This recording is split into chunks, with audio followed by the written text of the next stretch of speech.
चालू आहेत। राष्ट्रवादी काँग्रेस पार्टीच्या वतीनं आपण या ठिकाणी नामांकन अर्ज दाखल केलेले आहेत। आपल्या नेतृत्वामध्ये पूर्ण टीम आहे। नगराध्यक्ष पदासाठी उमेदवार कोण आणि किती उमेदवार अर्ज दाखल केले महाराष्ट्राला कळू द्या। कंधार लोहा ही राजकीय दृष्ट्या अतिशय सेन्सिटिव्ह मतदारसंघ आहे। संबंध महाराष्ट्राचं या मतदारसंघाकडे अधिकचं लक्ष लागलेलं असतं।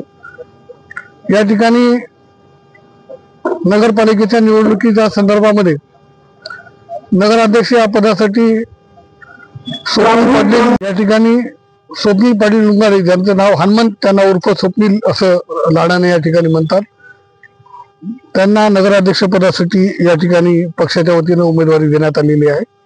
आणि प्रभागातील खाली 10 प्रभागामध्ये 20 उमेदवार हे त्या आरक्षणाच्या नुसार त्या ठिकाणी देण्यात आलेले आहेत। अतिशय काही अनुभवी उमेदवार आहेत जे मी याआधी नगरपालिकेमध्ये काम केलेलं आहे आणि काही अनुभवी उमेदवाराला सुद्धा आम्ही यावेळेस त्यांना विनंती करून थांबवलं आणि काही नवख्या उमेदवाराला या ठिकाणी संधी देण्याचा प्रयत्न या ठिकाणी आमचा झाला।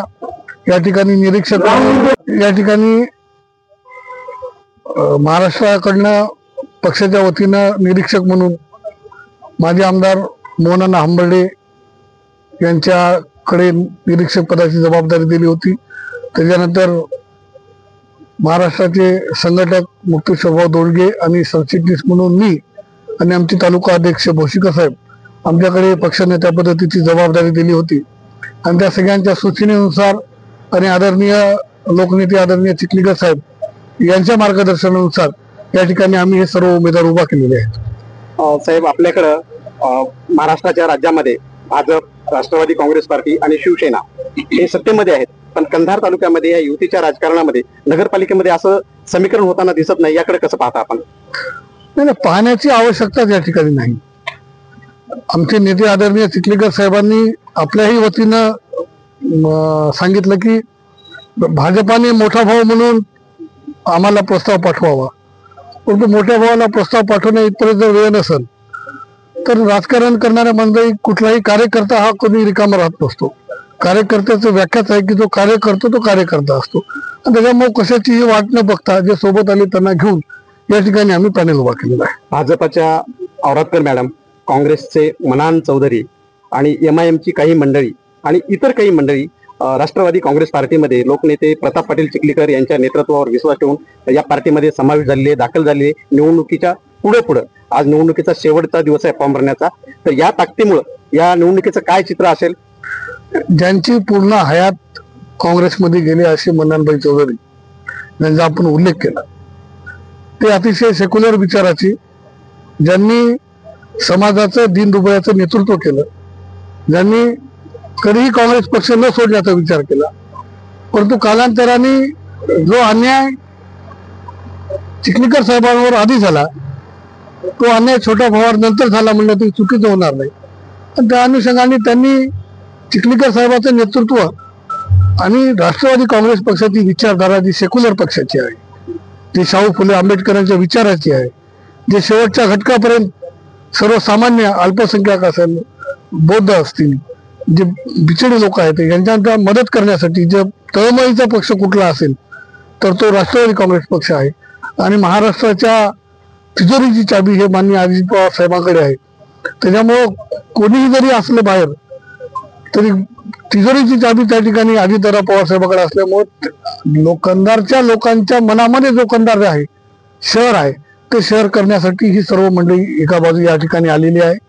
बाकी औरातकर ताई असतील ते आमचे मार्गदर्शिका आहेत, त्यांना आम्ही विनंती केली की आपल्याला एक चांगला अनुभव आहे आणि आपण आमच्या पक्षामध्ये यावं, आणि ते सुद्धा शिक्षिका असल्यामुळं ते त्यांचा सुद्धा सर्वधर्मीय विचार होता आणि त्या सगळ्या विचाराला त्यांना लक्षात आलं की एक मोठा भाऊ म्हणून चिखलीकर साहेबांनी त्यांना आजपर्यंत छोट्या बहिणीसारखं सांभाळलेलं आहे किंवा त्यांचं नातं आहे आणि त्या प्रेमापोटी त्यांनी काल या ठिकाणी त्यांच्यासोबत असंख्य जणांनी राष्ट्रवादी काँग्रेसमध्ये प्रवेश केला। शिंदे सेनेने काही जागा, भाजपला 2:30 वाजेपर्यंत 4 ठिकाणी उमेदवार भेटले नव्हते, काँग्रेस आता फॉर्म भरत आहे, तर या निवडणुकीमध्ये प्रतिस्पर्धी किंवा कुणाला म्हणून बघता या निवडणुकीमध्ये? आज आपण तर पूर्ण जागेवर प्रारंभ केले. निवडणूक ही कोणाला हरवण्यासाठी निवडणूक लढवायची नसते, निवडणूक ही जिंकण्यासाठी लढवायची असते. आणि काही लोकांचं असं ठरलेलं असतं की सत्तेतून पैसा आणि पैशातून सत्ता, हा मुद्दा आम्हाला काही त्याच्यामध्ये कोणाविषयी बोलायचं नाही. जर आता उद्या भविष्यामध्ये निवडणूक समोर आहे, टीका टिप्पणी कुठपर्यंत होऊ शकतात त्याची आपल्याला सुद्धा ज्ञात आहात. परंतु मी एक सामान्य कार्यकर्ता आहे, वयाची मर्यादा जरी पक्षाने मला जर जबाबदारी दिली असली तरी माझ्या स्वभावामध्ये ते नाही.